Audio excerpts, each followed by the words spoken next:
Good morning students. आज हम पढ़ेंगे HTML में कौन कौन से टैग्स जो हम वेब पेज की फॉर्मेटिंग में यूज़ करते हैं, कॉमनली यूज़ करते हैं, वो कौन कौन से टैग होते हैं। Commonly use tag in HTML। सबसे पहला टैग हम लास्ट वीडियो में देख चुके हैं, HTML टैग, जिसको स्टार्ट और एंड करना पड़ता है, जो हमें यह बताता है कि यहाँ से HTML डॉक्यूमेंट हमारा स्टार्ट हुआ है। This tag marks the begin and end of HTML document. इसके बाद आता है head tag. This tag define the document header. इसके बाद आता है हमारा टाइटल टैग। इन टैग के बारे में हम ये जो बेसिक टैग्स हैं ये हम पहले पढ़ चुके हैं पिछले वीडियो में, इसलिए इन पे ज़्यादा फोकस नहीं करेंगे। ये तो मैंने डेफिनेशन लिखी है ताकि आपको समझ में आए कि ये बेसिक टैग होते हैं। इसके बाद आते हैं फॉर्मेटिंग टैग। फॉर्मेटिंग टैग सबसे पहला है बॉडी। बॉडी टैग वो टैग होता है जिसके अंदर हम अपने डॉक्यूमेंट की क्या क्या डिस्प्ले करना चाहते हैं सारी डिटेल रखते हैं।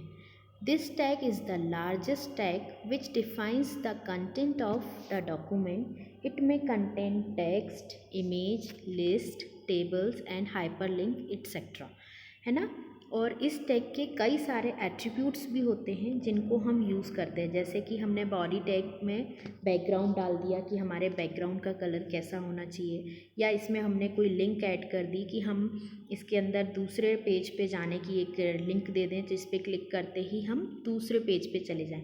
लिंक क्या होती है बेटा, आपने कई बार इंटरनेट पे कोई पेज खोला होगा, है ना, और उस पेज पे एक ब्लू कलर से या एक डिफरेंट कलर से लिंक आती है जिस पे लिखा रहता है कि इस पर क्लिक करो तो इसकी डिटेल मिलेगी, है ना। आप उस लिंक पे क्लिक करते हैं तो कोई और पेज ओपन हो जाता है, उस पेज पे उसके बारे में जानकारी होती है, तो वो होती है लिंक। कि एक डॉक्यूमेंट के अंदर हम दूसरे पेज का पाथ दे दें कि आप इस पर क्लिक करके उस दूसरे डॉक्यूमेंट के ऊपर आप पहुंच सकते हैं। जैसे विकिपीडिया आप पढ़ रहे होते हैं, किसी किसी वर्ड के साथ उसके वर्ड के डिस्क्रिप्शन की लिंक दी रहती है कि इस वर्ड के बारे में, इस चीज़ के बारे में और डिटेल में आप यहाँ पढ़ सकते हो, तो वो क्या कहलाती है, लिंक, जो कि हमारे बॉडी टैग का एट्रीब्यूट है। एट्रीब्यूट्स मैंने बताया था आपको कि एट्रीब्यूट्स यानी विशेषताएं। किसी भी टैग के अंदर हम कुछ और फॉर्मेटिंग, कुछ और उसकी विशेषता कुछ चेंज करते हैं तो वो कहलाता है विशेषताएं, एट्रीब्यूट्स, है ना। तो यह एक सबसे बड़ा बॉडी टैग, सबसे बड़ा टैग है हमारे HTML डॉक्यूमेंट का, क्योंकि ये पूरे डॉक्यूमेंट में हम क्या डिस्प्ले करना चाहते हैं वो इसके अंदर बॉडी टैग के अंदर लिखते हैं। अब नेक्स्ट आता है हमारा हेडिंग टैग। बॉडी के अंदर सबसे पहले हम कुछ भी लिखना स्टार्ट करेंगे, सबसे पहले हम हेडिंग देंगे, अपने डॉक्यूमेंट की हेडिंग देंगे। Any document starts with a heading. You can use different size for your headings. HTML also has 6 label of headings which use the elements H1, H2, H3, H4, H5 and H6. While displaying any heading, browser adds one line before and one line after that heading. जैसा कि आप अपने कॉपियों में भी कोई page पे लिखते हैं, है ना, तो सबसे पहले आपने अपने कॉपी के ऊपर क्या देखा है कि पेज नंबर लिखने की स्पेस रहती है और डेट लिखने की स्पेस होती है ना। उसके बाद एक बड़ी रेड लाइन रहती है। कॉपी का एग्जांपल इसलिए दे रही हूँ क्योंकि आप लोगों के पास कॉपी है। अब उस कॉपी में जब आप लिखना चालू करते हैं तो सबसे पहले किसी भी टॉपिक की हेडिंग लिखते हैं। हेडिंग लिखते हैं यानी हम आप लोगों को फेयर कॉपी बनाने को बोलते हैं तो आप पहले चैप्टर का नाम या हेडिंग कुछ डालते हैं, सबसे पहले उसमें आप हेडिंग लिखते हैं, है ना। हेडिंग को आप ब्लैक पेन से या रेड पेन से या किसी और अपने पसंद के कलर से हाईलाइट कर देते हैं, पेंसिल से अंडरलाइन करते हैं। तो यही काम वेब पेज के ऊपर हमारा हेडिंग टैग करता है। तो जो भी हेडिंग आपको देना है, HTML के अंदर 6 टैग्स दिए गए हैं, इसके एट्रीब्यूट्स हैं 6, H1, H2, H3, H4, H5, H6। ये अलग अलग तरीके की हेडिंग आप डिस्प्ले करा सकते हैं। कितने तरीके की, 6 तरीके की हेडिंग आप अपने वेब पेज के अंदर डिस्प्ले करा सकते हैं, है ना। अब इसको कैसे डिस्प्ले कराते हैं हम इसको एग्जांपल से देखते हैं। ये जो मैंने कोडिंग लिखी है, आपको बेसिक स्ट्रक्चर बताया गया था लास्ट वीडियो में, उस वीडियो के अकॉर्डिंग ही देखिए आप कि सबसे पहले हमने ये लिया डॉक टाइप HTML, ये बता रहा है हमें कि ये HTML डॉक्यूमेंट है और HTML का कौन सा वर्जन हम यूज़ कर रहे हैं। उसके बाद ये वाली लाइन HTML को स्टार्ट किया, इसके बाद ये हेड, हमने हेड डिक्लेयर किया, हेड के अंदर हमने टाइटल दिया, टाइटल क्या है, हेडिंग एग्जाम्पल। यहाँ से हमने टाइटल टैग को स्टार्ट किया और यहाँ आके हमने टाइटल टैग को क्लोज़ किया, यहाँ पे हमने हेड टैग को क्लोज़ किया, उसके बाद बॉडी टैग स्टार्ट किया, राइट। अब इसके बाद मैं लिख रही हूँ H1 टैग। H1 में मैंने इसमें एग्जाम्पल क्या दिया, दिस इज़ हेडिंग 1 और H1 टैग को बंद किया। फिर H2 tag, this is heading 2, H2 को बंद किया। फिर H3 को भी बंद किया। उस सब में मैंने एक ही लाइन इसलिए लिखी है ताकि इन हेडिंग्स में क्या डिफरेंस है वो आपको समझ में आए। कोई हेडिंग हमारी जैसे 1 नंबर की है वो साइज़ बढ़ा देती है, H6 जो है वो छोटी हेडिंग, साइज़ जो है उनके फ़ॉन्ट का छोटा आता है। H5 में और H4 में ये सेम लाइन को कितने तरीके से हम हेडिंग डाल सकते हैं वो आपको इस एग्जांपल से समझ में आएगा। तो इस तरीके से आप चाहें, आपके पास सिस्टम हो तो आप अपने नोटपैड पे भी ये पूरी कोडिंग लिख के, यहाँ से यहाँ तक की पूरी कोडिंग लिख के आप खुद भी इसको चला के देख सकते हैं। और यदि नहीं तो मैं आपको इसका आउटपुट भी बताऊंगी। तो ये मैंने पूरे 6 आपके हेडिंग के लेवल लिखे। उसके बाद मैंने इस बॉडी टैग को यहाँ पे बंद किया क्योंकि ये मेरे पेज की बॉडी अब ख़त्म हो रही है, मेरे को पेज में इतनी ही चीज़ें डिस्प्ले करानी है। और इसके बाद मैं ये HTML टैग को बंद करा तो ये HTML टैग भी हमारा क्लोज़ हुआ। तो ये हमने सारे टैग जितने ओपन करे थे वो क्लोज़ करे। और इसके बाद इसका आउटपुट क्या आएगा देखते हैं। ये आउटपुट इस तरीके से प्रोड्यूस करेगा। जो H1 हेडिंग थी वो इतनी बोल्ड दिखाई देगी, H2 हेडिंग इस तरीके से, 3, 4, 5 और ये 6 सबसे छोटी हेडिंग दिखाई देगी। तो ये जो 6 लेवल ऑफ हेडिंग्स थे वो आपके रन होने पे, आपके नोटपैड पे जब रन करके .html करके सेव करेंगे तो आपको वो इस तरीके का आउटपुट देंगे। इस तरीके का आउटपुट आप अपने नोटपैड पे चला के खुद भी घर पे देख सकते हैं। ज़रूरी नहीं है कि आप इसके लिए स्कूल आएँ, आप सिंपली नोटपैड पे इतना लिख के देखिएगा घर पे, आपको ये दिखाई देगा। ये इस तरीके की 6 लेवल ऑफ हेडिंग्स आपको समझ में आ जाएंगी कि ये क्या डिफरेंस है इनमें। इसके बाद नेक्स्ट टैग आता है पैराग्राफ टैग। आपने जैसे ही हेडिंग डाली उसके बाद अपनी कॉपी में आप पैराग्राफ लिखना चालू करते हैं। तो पैराग्राफ टैग हम HTML में यदि पैराग्राफ लिखना चाहते हैं तो हम पैराग्राफ टैग यूज़ करते हैं, जिसको हम एंगल ब्रैकेट्स के अंदर P लिख के यूज़ करते हैं। एंगल ब्रैकेट्स के अंदर या greater than less than sign के अंदर हम P लिखते हैं, तो वो कहलाता है पैराग्राफ टैग। इस टैग की मदद से हम पेज में पैराग्राफ लिख सकते हैं। The P tag offers a way to structure your text into different paragraphs. Each paragraph of text should go in between opening P and closing P tag. हमेशा पैराग्राफ लिखने से पहले हमें पैराग्राफ टैग को open करना पड़ेगा और paragraph ख़त्म होने पर हमें इस टैग को क्लोज़ करना पड़ेगा। ये पैराग्राफ टैग हम एक एग्ज़ाम्पल से समझते हैं कि ये इस एग्ज़ाम्पल के द्वारा आपको समझ में आएगा कि कैसे यूज़ करते हैं। ठीक है, ये मैंने एक कोडिंग लिखी नोटपैड के ऊपर कि डॉक टाइप HTML है। अब यहाँ से पैराग्राफ एग्ज़ाम्पल हमने इसको टाइटल दे दिया, यहाँ हमने हेड क्लोज़ किया और यहाँ से हमने बॉडी स्टार्ट करी। बॉडी में सबसे पहले हमने क्या लिया, पी यानी कि पैराग्राफ टैग। पैराग्राफ टैग ये बताता है कि यहाँ से पैराग्राफ स्टार्ट हुआ। Here is the first paragraph of text. ये टेक्स्ट का पहला पैराग्राफ है जो कि यहाँ से स्टार्ट हुआ और यहाँ पे क्लोज़ हो गया। इसके बाद यहाँ दूसरा पैराग्राफ स्टार्ट किया। Here is the second paragraph of text. आप जब ये कोडिंग घर पे करें तो आप अपनी कोई भी इंग्लिश की बुक रख लें सामने और इस बुक के साथ कई सारे पैराग्राफ, मैंने एक लाइन का लिखा है, आप थोड़ा ज़्यादा लिख के देखिएगा ताकि आपको समझ में आए कि एक वेब पेज पे किस तरीके से कंटेंट डिस्प्ले हो रहा है। और here is the third paragraph of text. ये मैंने 3 पैराग्राफ ऐड करे। अब आप ये देखो इस डॉक्यूमेंट में कि मैं 3 पैराग्राफ ऐड कर रही हूँ, तो मैंने 3 बार पैराग्राफ टैग को स्टार्ट किया और क्लोज़ किया, है ना। अब ये 3 बार स्टार्ट और क्लोज़ मतलब 3 अलग अलग पैराग्राफ लिख रही हूँ इसलिए किया। आगे हम ये भी देखेंगे कि हम पूरा एक पेज में कंटिन्यू पैराग्राफ लिखना चाहते हैं बट नेक्स्ट लाइन से कोई चीज़ स्टार्ट करना चाहते हैं तो उसके लिए कौन सा टैग यूज़ करेंगे। अब ये पैराग्राफ टैग यहाँ बंद हुआ, यहाँ मैंने बॉडी टैग बंद किया और ये मैंने HTML टैग बंद किया, है ना। यदि आप टाइटल टैग स्टार्ट करेंगे लेकिन बंद नहीं करेंगे तो वो गलत हो जाएगा। जितने भी पेयर टैग हैं हमारे, जितने भी हमारे पेयर टैग हैं वो यदि स्टार्ट होते हैं तो उनको एंड करना कंपलसरी है। यदि आप उनको एंड नहीं करेंगे तो वो प्रॉपरली रन नहीं होंगे, है ना। अब इतना करने के बाद वही हमारी सेम प्रोसेस, ये पूरा आप अपने नोटपैड पे लिखिएगा, फिर सेव पे क्लिक करके इसको सेव करेंगे। किस नाम से? कि अपने paragraph.html के नाम से या अपने नाम से, या जो भी नाम आप इसको देना चाहते हो उस नाम से .html करके इसको सेव कर लेंगे। सेव करने के बाद आपको ये इस तरीके का आउटपुट दिखाई देगा। ये 3 अलग अलग लाइन दिखाई दे रही हैं, ये 3 पैराग्राफ दिखाई देंगे। तो ये 3 पैराग्राफ आपके वेब पेज में डिस्प्ले हो जाएंगे।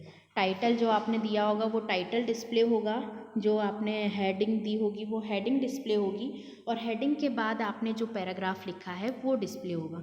मैंने यहाँ जगह की कमी होने के कारण और सिर्फ एग्जाम्पल के लिए पैराग्राफ के अंदर एक एक लाइन लिखी है। आप पैराग्राफ के अंदर थोड़ा ज़्यादा कंटेंट लिखिएगा ताकि आपको पैराग्राफ में डिफरेंस समझ में आए कि आपने 3, 4, 5 पैराग्राफ ऐड किए हैं तो वो आपके वेब पेज पे कैसे डिस्प्ले हो रहे हैं। तो वो पैराग्राफ के अंदर आप जो भी चीज़ लिखेंगे वो आपको क्लियर दिखाई देगी।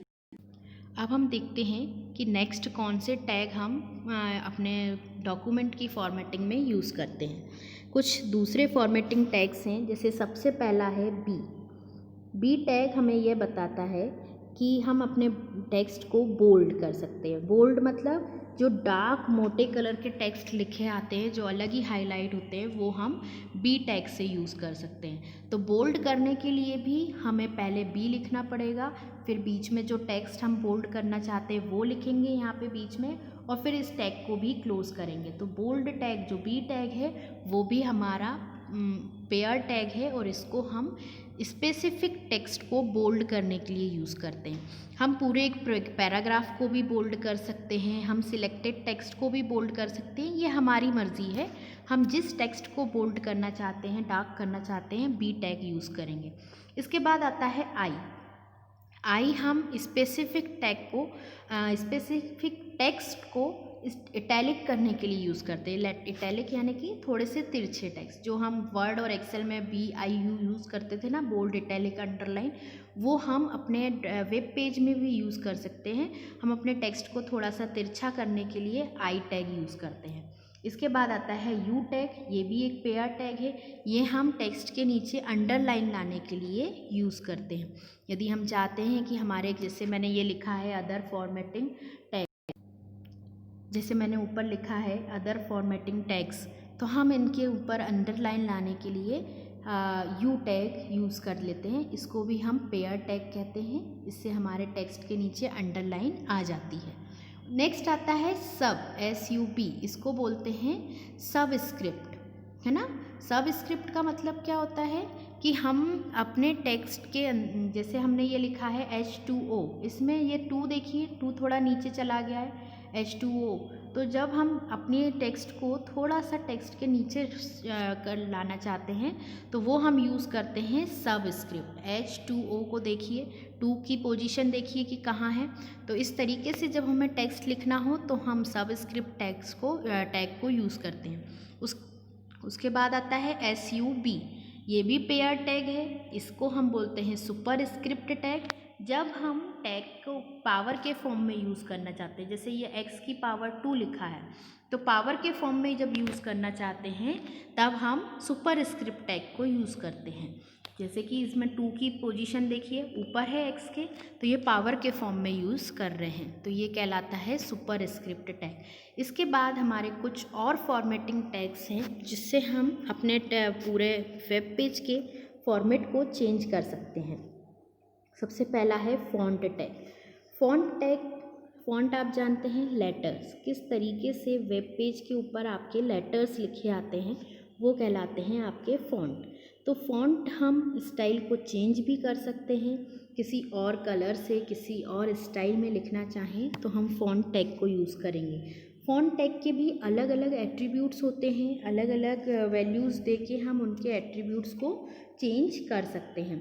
तो फॉन्ट टैग पेयर टैग है। जैसे ही हम फॉन्ट टैग को स्टार्ट करेंगे हम इसमें लिखना चालू कर देंगे और इसको क्लोज करेंगे तो हमारा फॉन्ट टैग बंद हो जाएगा। इसके बाद आता है base font. Base font tag वो टैग है जहाँ पे हम यदि फ़ॉन्ट को स्पेसिफाई ना करें तो उसकी कुछ डिफ़ॉल्ट वैल्यू होती है जो कि बेस फॉन्ट में सेव होती है, उसको यूज़ कर लेते हैं। बेस फॉन्ट पेयर टैग नहीं है, यह सिंगल टैग है ना। बेस फॉन्ट क्या करता है कि आप कोई जो डिफ़ॉल्ट वैल्यू है वो सेट कर देता है। यदि आपने फ़ॉन्ट टैग यूज़ नहीं किया है तो बेस फॉन्ट यूज़ करिए और उससे अपने आप ही फ़ॉन्ट की वैल्यू सेट हो जाएगी। Font tag is a container tag which is used to change the appearance of short segment of text, whereas base font tag is a empty tag which is used to set the default value of font, है ना। Font tag जो है वो आपका container tag है जहाँ पे छोटे से एरिया में आपको फॉन्ट का अपीयरेंस चेंज करना हो तो यूज़ करते हैं, जबकि बेस फॉन्ट जो है वो आपका एम्प्टी टैग है जो कि फ़ॉन्ट की डिफ़ॉल्ट वैल्यू को सेट करता है। कैसी वैल्यू को? जो फ़ॉन्ट की डिफ़ॉल्ट वैल्यू है उसको सेट कर देगा। तो ये बेस फॉन्ट और फॉन्ट टैग में डिफरेंस है। कई बार आपसे एग्ज़ाम में ये डिफरेंस पूछा जाता है कि what is difference between font tag and base font tag. तो ये बेसिक डिफरेंस है कि फॉन्ट टैग आपकी फॉन्ट की अपीयरेंस को चेंज करता है, जबकि बेस फॉन्ट टैग क्या करता है? फॉन्ट की डिफ़ॉल्ट वैल्यू को सेट करता है। डिफ़ॉल्ट वैल्यू क्या होती है ये आपकी बुक में दी हुई है और आप इसको सबसे बेस्ट तरीका है कि अपने प्रैक्टिकल में अप्लाई करके देखें तो वो आपको उसकी डिफ़ॉल्ट वैल्यू भी समझ में आ जाएगी। नेक्स्ट आता है BR, जिसको बोलते हैं ब्रेक लाइन टैग। जब भी हम पैराग्राफ लिखते हैं तो वहाँ पे यदि हमें कुछ टेक्स्ट को नेक्स्ट लाइन में लिखना है या उस लाइन में नहीं लिखना है, नेक्स्ट लाइन में जाना है, तो हम BR टैग यूज़ करेंगे। BR टैग क्या करता है कि आपकी लाइन को ब्रेक कर देता है और आपको नेक्स्ट लाइन में भेज देता है। Sometimes it is required to break the paragraph, then you have to use BR tag. Remaining text to be appear on the next line. जब भी आप BR टैग यूज़ करते हैं उसके बाद कुछ भी लिखेंगे तो वो टेक्स्ट आपका नेक्स्ट लाइन में दिखाई देगा। वो लाइन को वहाँ से, जो आपके पैराग्राफ की लाइन है उसको वहाँ से ब्रेक कर देगा। तो BR टैग हमेशा आप कहाँ यूज़ कर रहे हो? पैराग्राफ के अंदर, राइट। पैराग्राफ के अंदर आप इसका यूज़ करते हो। इसके बाद आता है आपका HR टैग। HR टैग मतलब हॉरिजॉन्टल रूलर टैग। ये टैग क्या करता है कि आपकी लाइंस को, जो ब्राउज़र की विंडो है, जो ऊपर नीचे आप विंडो को करते हो ना, हॉरिजॉन्टल रूलर बार होता है ना, जब पेज बहुत बड़ा होता जाता है तो उसको ब्राउज़ करते करते आप नीचे आते हो तो साइड में जो रूलर आता है ये उसको डिक्लेयर करने के लिए होता है। इससे आप रूलर की मोटाई, चौड़ाई, जैसा आप रूलर लेना चाहते हैं, इसके कई एट्रीब्यूट्स होते हैं, साइज़, कलर, ब्रेड्थ, ये सारे एट्रीब्यूट्स के साथ इसको आप डिक्लेयर कर सकते हो। तो ये आपका रूलर टैग है। आपसे कई बार ऐसे पूछा जाता है कि हमें HTML डॉक्यूमेंट में रूलर ऐड करना है तो हम कौन सा टैग यूज़ करेंगे? तो ये टैग आपको याद होना चाहिए कि HR टैग से हम अपने डॉक्यूमेंट में रूलर ऐड कर सकते हैं, राइट। इसके बाद नेक्स्ट टैग आता है आपका A टैग। ये टैग आपके उसमें अदर वेब पेज को लिंक करने के लिए यूज़ किया जाता है।